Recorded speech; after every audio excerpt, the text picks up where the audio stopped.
welcome back in the mornings on Main Street. Well done, man. All right, you guys sound like you're in a tunnel today. That's okay. You're doing. It's Christmas season. I understand what's happening. All right, let's welcome in my good friend Kelly Culbreth today with everything that's going on in the world. She makes the world a better place. Good morning, Kelly. Hi, good morning. Oh, I'm so excited you're on the show. I haven't seen you since we did the Today show together, Today in Nashville, a few years ago. I know, that was so fun. That was when my first book came out. And the first name of your first book was, or is? Everything on the Farm Poops. Which was a great success. You had to be so proud of that. Thank you. Thank you. It was just a fun little introduction into the fact that poop actually has a purpose on the farm, because without it, our garden and crops won't grow. We all know that, but when you wrote the book and start telling people that, I gotta think people are like, oh yeah, really? They probably were perplexed by all that, I guess. Well, I used my family as inspiration. So I'm a city girl, but my sister married a farmer, and her kids are farmers and their kids are farmers. And so when I go back to visit the farm, I was always making comments about how much poop there was everywhere. So it kind of it became a kind of a family joke. And I kept saying that would make a great title for a book. Someone should write a children's book called Everything on the Farm Poops. And after years, I thought nobody's going to write that book but me. So I just made it happen. And I poked fun at my family. So there's like jokes in here, poking fun at my family and my nieces and nephews and my sister. And it just turned out to be a cute, fun read for the family. And we're going to put the information on the screen right now. It came out 2.5 years ago. I read it.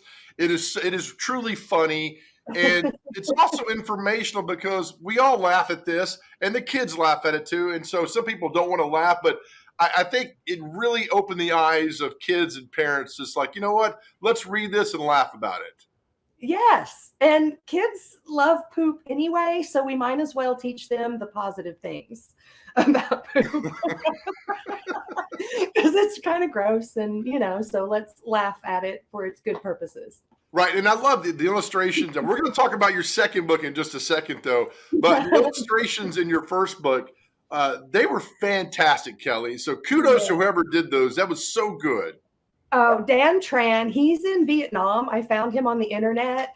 I looked for illustrators all over the world, really. I just wanted someone that had that fun, bright, colorful, quirky style that I thought would go great with the material. And I loved his work. He was perfect.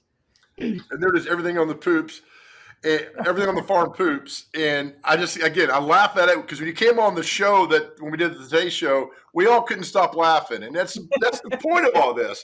We literally laughed before the segment, during the segment, after the segment, walking you out, we laughed. It was just so good. Is that the kind of reaction you hope to get from that first book?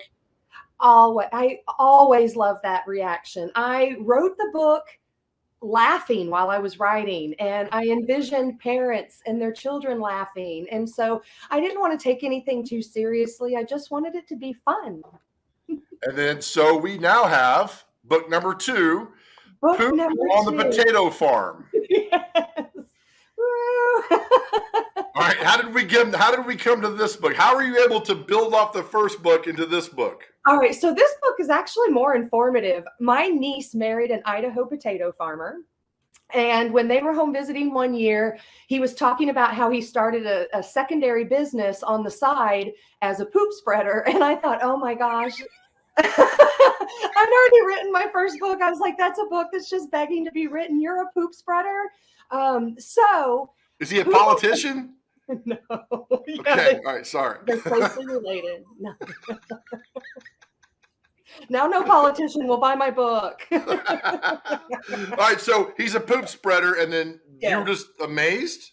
Yeah. So I started asking questions, and it turned out it's quite a process, the way they get the manure from the dairy farm and how they turn it into compost and how they deliver it to the potato farm, and how people like Farmer Philip in my book, who spreads poop all over the farmers' fields in the local county so that next year's potato crops will grow. Again, you're a city girl, I'm a city boy, and we kind of know about the process, but to see that and the illustrations and it's so well written, Kelly. I mean, this is Thank a you. win-win for so many people. Thank you. The second book, I really, really love how the second book turned out. I learned a lot from the first.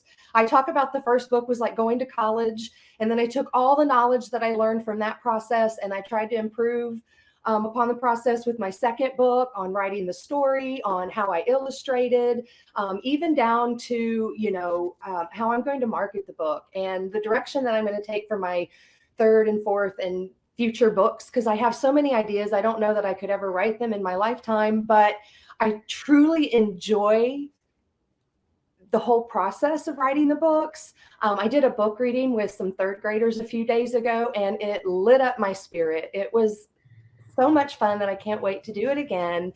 And it just reminded me why writing these books is so much fun, is because seeing the kids laugh at the story and some of the jokes that were in the book. I mean, that can really light up your spirit. So I just love everything about it. That brings a point I didn't even think about. It's if people, will you, if somebody calls up and says, "Hey, I have a kindergarten class in Nashville," would you go read to them?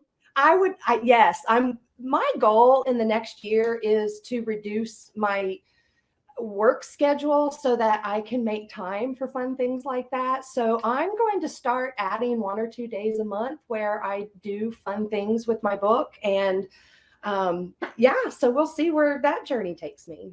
What's the best way for somebody to? You can all, if people out there watching, well, they can contact me. I can get them with you. What's the best way to Absolutely. contact you? Well, you can also go on Facebook. You can find me there. And Stinky Books by Kelly Lee is the Facebook page for my books. You can contact me probably on Facebook would be the best way. Kelly Lee Culbreth or Stinky Books by Kelly Lee. And then this, if you put a Google search in, everything poops on the farm. I'm bingo. There you go. I'm sure there's not a lot of searches for other things, and If then your you book put popped poop up. and potato in the search on Amazon, my book is the only thing that will come up. So. Oh my gosh! Oh, you're the best. All right, we'll continue promoting you, getting the good word out about you in the books and everything. Thank you so much. I think the world of you. I really appreciate you coming Oh, on.